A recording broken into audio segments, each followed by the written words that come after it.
Hey there, Pre-AP. We're going to start our last unit of Pre-AP Biology. I hope you're ready. It's taxonomy. We're going to go through 8.1, characteristics and hierarchy of life. So have you a writing utensil and a highlighter to be able to highlight what's important and maybe draw a couple of things. So here we go.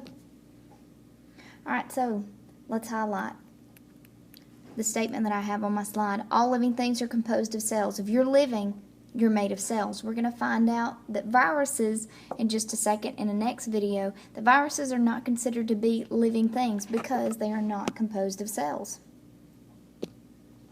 Also highlight that living things possess differing levels of complexity, which means they're not just made of cells. Now, we will find out that some of our organisms during taxonomy, they're only made of one cell. But most living things besides those one-celled organisms have different levels of complexity. So let's highlight some of them in just a momento. Also highlight that living things, they use energy in metabolic processes. If you are photosynthetic, you go through two metabolic processes. You make food through photosynthesis, but everything that's living, they go through cellular respiration. You're either making food, consuming food, but everyone breaks down their food, whether they make it or not. They also highlight they need to respond to their environment. They need to be able to fight or flight. They need to be able to have defense mechanisms, or they have adaptations on obtaining food. And highlight they adapt to their environment. Now, if you look at the two pictures, there is a snow hare and a snow hare. Hello. During different times of the year, that snow hare, whether it's in the summer, that's on the left, or the winter on the right, will change its fur color, meaning that it will get rid of its winter coat that's white, and then it will start turning brown. Whenever it starts getting cold again, to adapt or to be able to change to their environment, that coat is going to get a little bit thicker and it's going to become white. Why? Well, it's got to blend into its environment. It's got to protect itself from predators. So, depending on what time of the year it is, it's going to blend into its environment with its different colors of fur. And then, all living things reproduce. If you look at those cute little polar bears, oh, kind of reminds me, it makes me want to go have a Coca-Cola because I think about the Coca-Cola polar bears. So I got to do this, guys. They're just so cute. Oh, cute little polar bears. Love them. And then please highlight all living things grow and develop. They do. You develop from the first stages of life in the womb, being born, growing up, and then, growing older. Unless you're, an immortal creature. So remember, there are two different types of cells. Let's highlight. This is in hierarchies of life. Remember, cells. Highlight. Basic unit of life. Remember, prokaryote. I know this is way back in the day, but make sure you know, no nucleus. They don't have a nucleus. They just have a nucleoid, free-floating DNA. On the opposite end of the spectrum, eukaryotes. They have a nucleus. This is us. We are eukaryotic. If you need to put out beside there just to you can't remember this from way back in, January, which is okay. You are eukaryotic. If we move up, well, hold on. That was an animal cell. Again, plant cells. Remember, plants are alive. A bunch of cells put together, highlight, is a tissue. And those cells have a common function. You have skin tissue. You have muscle tissue. You have heart tissue. You have brain tissue. So a bunch of cells that have a common function and structure are a tissue. If you put a bunch of tissues together, again, here's tissue. Different types of tissues, different function, different shape. Shape equals function.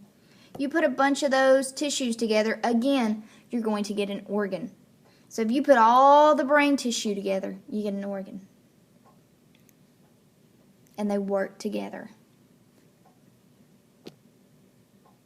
Here's an actual brain. Isn't that awesome?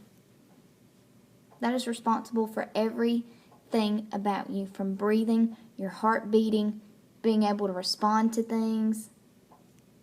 It's a beautiful brain. And remember, the more wrinkles you have in your brain, the more wrinkly your brain, the more knowledge you have up there. So, whenever someone says something about, your brain, just be like, look, sir or madam, I have a very wrinkly brain. How about yours? So if you put a bunch of organs together that are working together, you get an organ system. You want to put some examples out beside here. Some examples. Think about it to yourself. There is digestive. There is circulatory. We're going to talk about these. There is, nervous. Not you being nervous, but your nervous system. How you respond to your environment. There's respiratory. Muscular. Skeletal. We could name them all. You can only put down, if you want to, just one or two. But there are 11 in all. And then if you put all those organ systems together, you get an organism. You get you, or a clam, or an earthworm, or a crayfish, or a pig, or a frog. All of those things we're going to dissect during this unit. And, one of the very famous organism, good old Albert Einstein.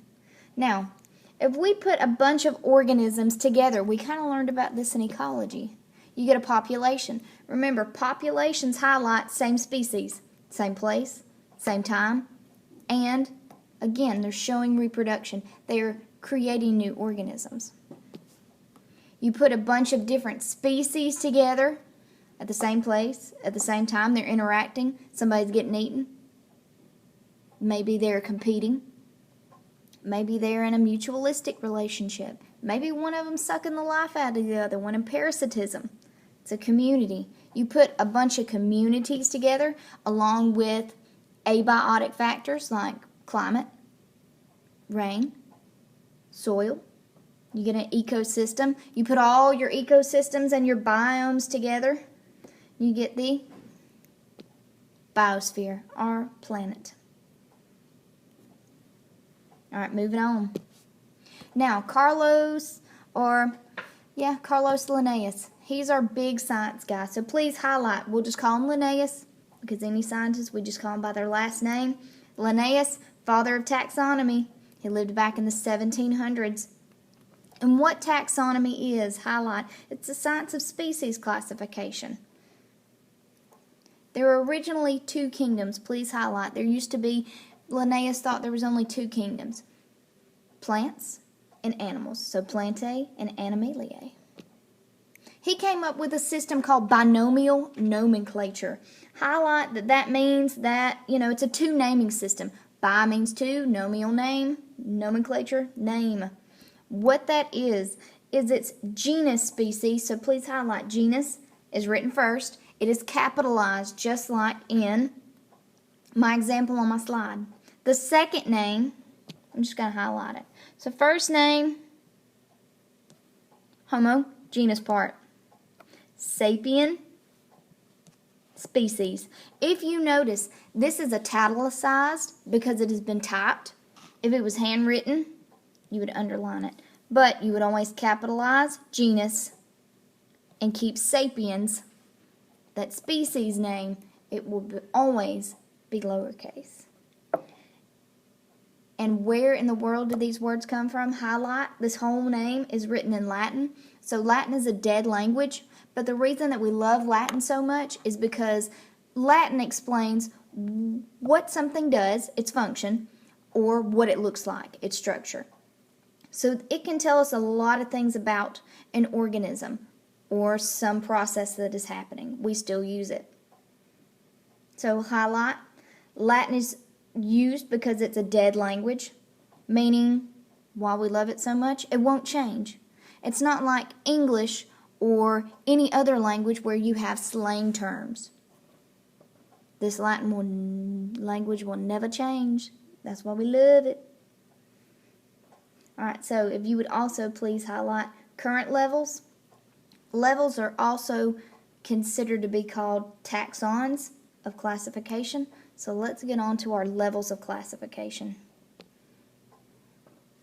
Alright, so we have domain, kingdom, phylum, class, order, family, genus, species. Be able to tell yourself that. Now, domain, go ahead and make yourself a note. This is the most broad of the levels or taxons of classification, or most inclusive. I call it most broad because that seems to make more sense to my pre-AP and my general biology classes. So highlight that domains are they're made of a bunch of kingdoms put together. The most specific level or taxon of classification is species. If you look at this panther, how we kind of classify things is we know what domain it's in, eukarya, meaning it's made of many cells, eukaryotic cells. What kingdom it's in an animal, so Animalia. It's in, we want to go down further the levels, the more specific it gets. Phylum Chordata, meaning, hey, this thing has a backbone. So it's also describing this animal to us.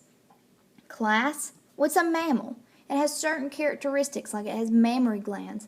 It has fur. Order, carnivora. What do carnivores eat, guys? They eat meat. So it's kind of describing this even further. Family, Felidae. Hey, it's some kind of cat. Genus, Panthera. Whoa, this thing is, in the panther, a little bit more specific. If we want to know exactly what type of panther this is Panther pardus. So, please also, number 9 on that list, highlight that. Easiest way to remember this, dear King Philip came over for green salad, domain, kingdom, phylum, class, order, family, genus, species. See if you can play that in your mind a couple of times. Alright guys, that's it for Hierarchies of Life. So I guess I'll see you tomorrow, because you're probably watching this on Sunday, so I'll see you later. Watch bacteria and viruses.